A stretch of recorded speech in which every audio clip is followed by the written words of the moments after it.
Telugu cinema అంటేనే mass, masala, emotion, music, mass డైలాగులు ఇవన్నీ కలిపి ఒక గొప్ప అనుభవం. కానీ గత 10-15 సంవత్సరాలుగా ఈ అనుభవాన్ని అంతర్జాతీయ స్థాయికి తీసుకెళ్లిన పేరు ఒకటే, ఎస్ఎస్ రాజమౌళి.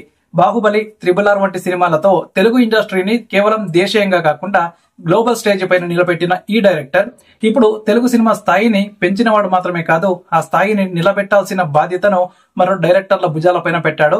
అయితే ఇప్పుడు క్వశ్చన్ ఏంటంటే, రాజమౌళి తర్వాత తెలుగు ఇండస్ట్రీ ఎవరి చేతిలో ఉంటుంది?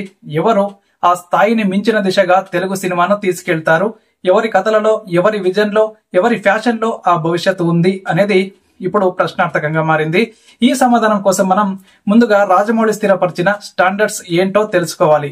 రాజమౌళి సిగ్నేచర్ సినిమా అంటేనే సాంకేతికంగా అత్యున్నత ప్రమాణాలను కలిగి ఉంటుంది, గొప్ప ప్రపంచ నిర్మాణం ఉంటుంది, భారతీయతకు ప్రపంచీకరణను టచ్ ఇస్తారు, స్టోరీ టెల్లింగ్ లో శాస్త్రీయత పద్ధతులు, emotional connect, visuals, stunts, graphics, music ప్రతిదీ అగ్రస్థాయిలో ఉంటాయి. ఇప్పుడు ఈ స్థాయికి సమీపంగా ఉన్నవారెవరు?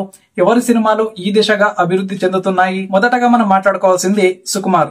అయితే సుకుమార్ రాజమౌళి లాగా విజువల్ మ్యాజిక్ పై కాకపోయినా కథాంశం, ఎమోషన్, క్యారెక్టర్ బేస్డ్ రైటింగ్ లో ఉన్న శైలి అతని ప్రత్యేకత. రంగస్థలం, ఆర్య, పుష్ప వంటి సినిమాల్లో మనం ఓ డిఫరెంట్ నరేషన్ స్టైల్ ను చూసాం.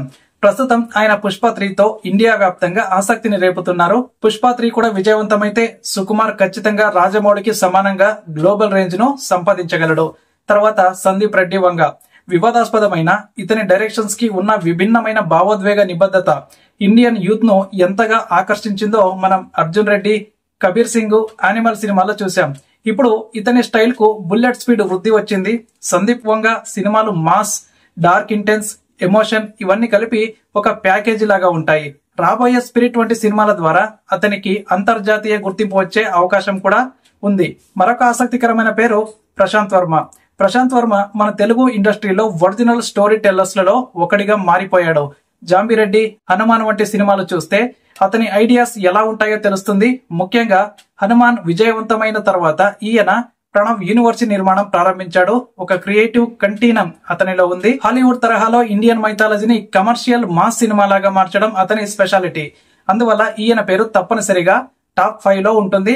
ఇంకొంతమంది ప్రయోగాత్మక దర్శకులు రాఘవపూడి, సీతారామం సినిమా, నాగ్ అశ్విన్, మహానటి, కల్కి వీళ్లను కూడా తీసివేయలేము. కల్కి సినిమాతో నాగ్ అశ్విన్ తన క్రియేటివ్ హైప్ ను నేషనల్ స్థాయికి తీసుకెళ్లాడు. ప్రభాస్, అమితాబ్ బచ్చన్, దీపిక, కమల్ హాసన్ వంటి బడా స్టార్స్ తో సినిమా చేయడం అంటే అతనిపై నమ్మకం ఎంత స్థాయిలో ఉందో అర్థమవుతుంది. ఇకపోతే మనం మాట్లాడుకోవాల్సిన ఇంకొక కోణం ఉంది, అదే బ్లాక్ బస్టర్ టెక్నీషియన్స్. రాజమౌళి సినిమాలు వర్కౌట్ అవ్వడానికి అతని సినిమాల్లో పనిచేసిన Senthil Kumar, MM Keeravani, production designers, visual effects టీంల పాత్ర కీలకమైంది. ఇప్పుడు ప్రశాంత్ వర్మ, నాగ్ అశ్విన్, సుకుమార్ వంటి వారు కూడా అదే స్థాయిలో టెక్నికల్ టీమ్ తో పనిచేస్తున్నారు.